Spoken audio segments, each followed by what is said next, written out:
નમસ્કાર વિદ્યાર્થી મિત્રો, હું શૈલેષ દલસાણીયા આપનું હાર્દિક સ્વાગત કરું છું. હવે આપણે લેક્ચર 3 પહોંચ્યા છીએ. તેમાં યુનિટ 3 એમાં રીડ 1 મેનેજ યોર સ્ટ્રેસ. તેમાં આપણે લાસ્ટ લેક્ચરમાં છે એક એક્સરસાઇઝ જોઈ હતી સ્ટોપ ઓવર થિંકિંગ વાળી. બીજી પણ અમુક એક્સરસાઇઝ આવશે જે આપણે આ લેક્ચરમાં સમજીશું. તો જોઈએ છે unit 3 read 1 manage your stress. પહેલો પેરેગ્રાફ છે સેલ્ફ હિપ્નોસિસ. સેલ્ફ હિપ્નોસિસ. જો આ હિપ્નોસિસ આપણે તમે એક શબ્દ સાંભળ્યો હશે હિપ્નોટાઇઝ, સંમોહિત કરી નાખવું. હિપ્નોટાઇઝનો મિનિંગ શું થાય? સંમોહિત કરવું. પણ અહીંયા સેલ્ફ હિપ્નોસિસ છે એટલે પોતાની જાતને સંમોહિત કરવું. પોતાની જાતને શું કરવાનું? સંમોહિત કરવાનું છે. ખબર છે ને, ઓલા અમુક વસ્તુ ઉપર કોન્સન્ટ્રેટ કરાવી અને હિપ્નોટાઇઝ કરતા હોય, પછી સામેવાળો જેમ કહે એમ જ કરે, એને હિપ્નોટાઇઝ કહેવાય. હિપ્નોટાઇઝ એક પ્રકારનો ક્રાઇમ છે અત્યારે, બરાબર જોઈએ છે. પણ આ તો સેલ્ફ હિપ્નોસિસ છે એટલે સ્વયં સંમોહિત થવું કરવું. જોઈએ છે કઈ રીતે કરી શકાય. કે you can use this self hypnosis state, કે તમે આ સેલ્ફ હિપ્નોસિસ સ્થિતિનો ઉપયોગ કરી શકો છો ટુ રિલીવ મેન્ટલ સ્ટ્રેસ, કે માનસિક તણાવમાંથી રાહત મેળવવા માટે તમે સેલ્ફ હિપ્નોસિસનો ઉપયોગ કરી શકો છો.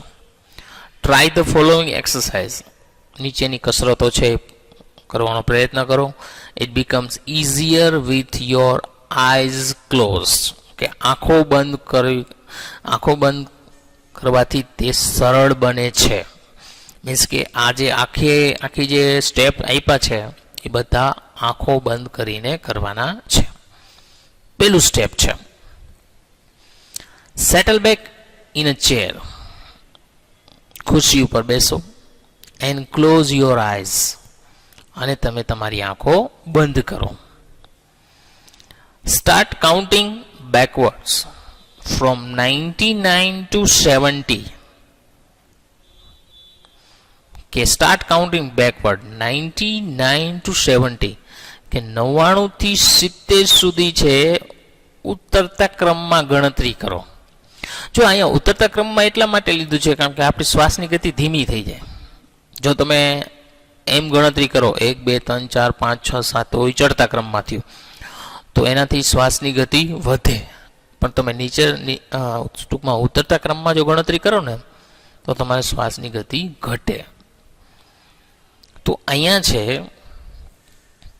અહીં શું કીધું છે? Start counting backward from 99 to 70, કે 99 થી 70 સુધી ઉતરતા ક્રમમાં ગણતરી કરો. Count slowly to fit in with your breathing.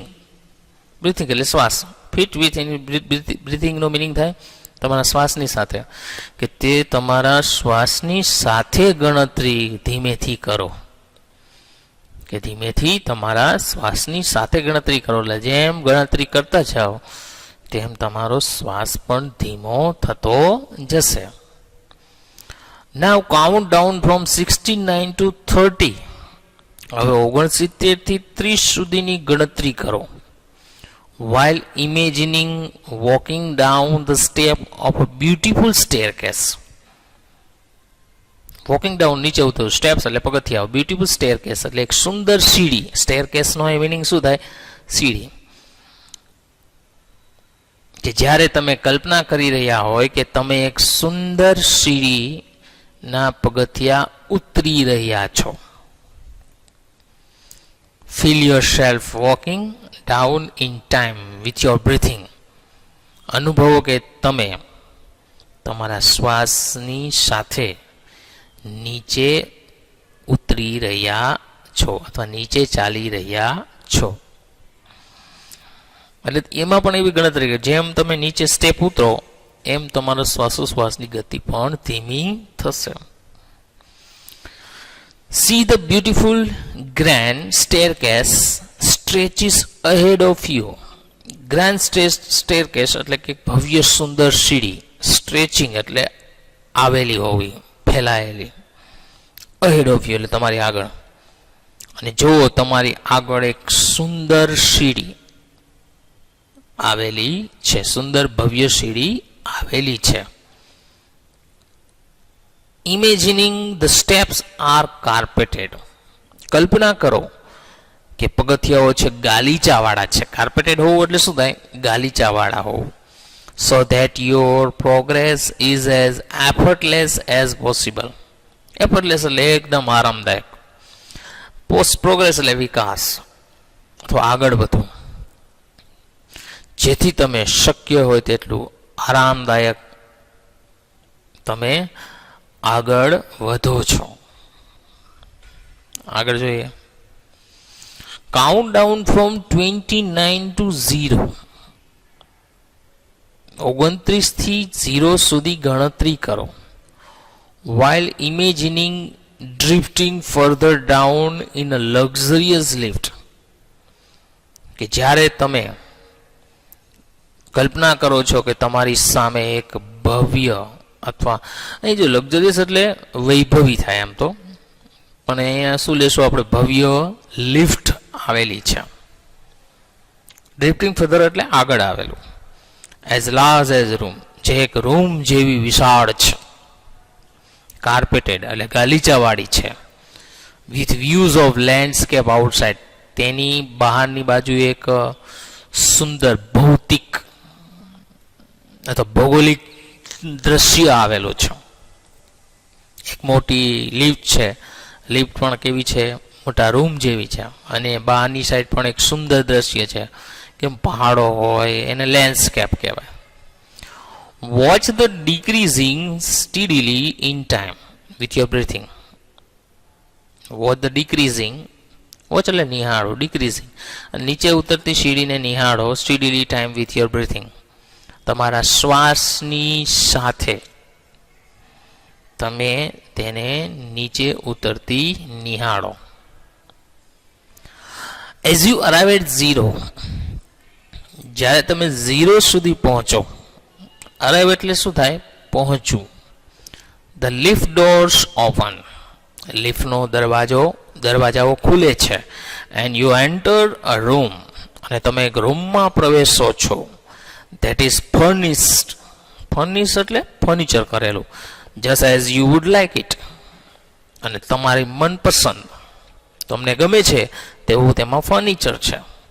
It was all your favourite things in it, તેમાં બધી જ તમારી પ્રિય વસ્તુઓ હતી. And it is totally private, અને તે સંપૂર્ણ ખાનગી છે. મીન્સ કે તમારી જેમાં તમારી ફેવરિટ વસ્તુઓ છે એ બધી આવેલી છે.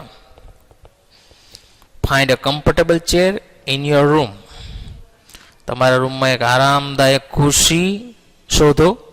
And settle back in it, અને તેમાં બેસી જાઓ. અને તેમાં પાછા બેસી જાઓ. Remain there in your imagination. Remain કરવું એટલે ફરી વાર પુનરાવર્તિત કરવું અથવા યાદ કરવું. કે આ કલ્પનાને પુનરાવર્તિત કરો. Until you feel rested and refresh, કે જ્યાં સુધી તમે એક આરામદાયક અને તાજગીનો અનુભવો. ધેન ઓપન યોર આઈઝ, અને પછી તમે તમારી આંખો ખોલો. ટૂંકમાં આપણે આ કસરત દ્વારા આપણે ખુદને જ આરામ આપવાનો છે. જુઓ, હંમેશા ઘણા આપણે સ્વપ્ન જોતા હોય, પણ સ્વપ્ન તમે સારા જોશો તો તમારામાં આમ એકદમ ફ્રેશ અનુભવશો. અને સ્વપ્નો એવા જોશો, આપણે કેમ રાત્રે માની લો કોઈને ભૂતનું સ્વપ્ન આવ્યું, રાતે હોરર મૂવી જોયું હોય અને એનું પાછું ભૂતનું સ્વપ્ન આવ્યું, તો શું થશે? રાતે ઉઠી જશે નીંદરમાંથી, કારણ કે એની અસર આપણા મગજ ઉપર પડે.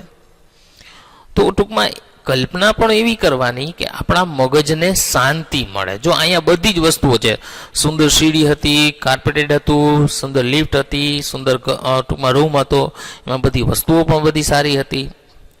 તો એવી જ કલ્પના કરવી જે આપણા મનને શાંતિ આપે. એના પછીની એક્સરસાઇઝ છે ધ સ્ક્રીન એક્સરસાઇઝ, જેને આપણે ગુજરાતીમાં કહી શકીએ પડદા કસરત. શું કહી શકીએ? પડદા કસરત.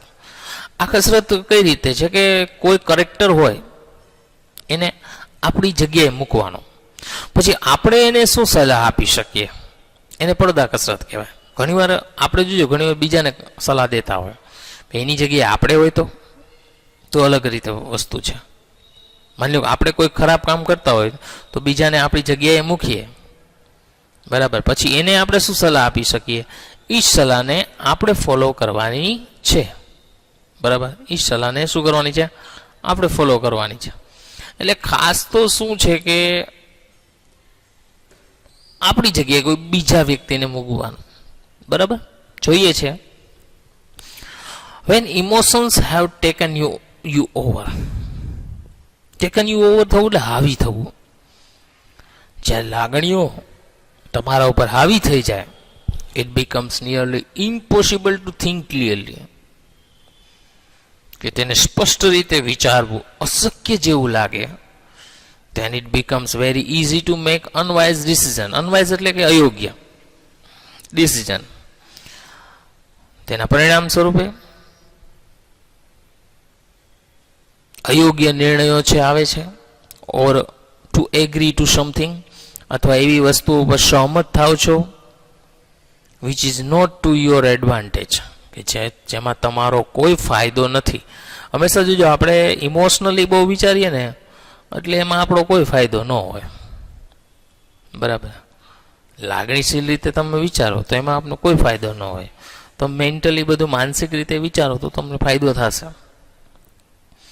The screen exercise shows you, કે પડદાકૃષ્ણ તમને એવું બતાવે છે કે હાઉ ટુ સ્ટેપ બેક, કઈ રીતે ભૂતકાળમાં જવું, and emotionally detach from your current situation.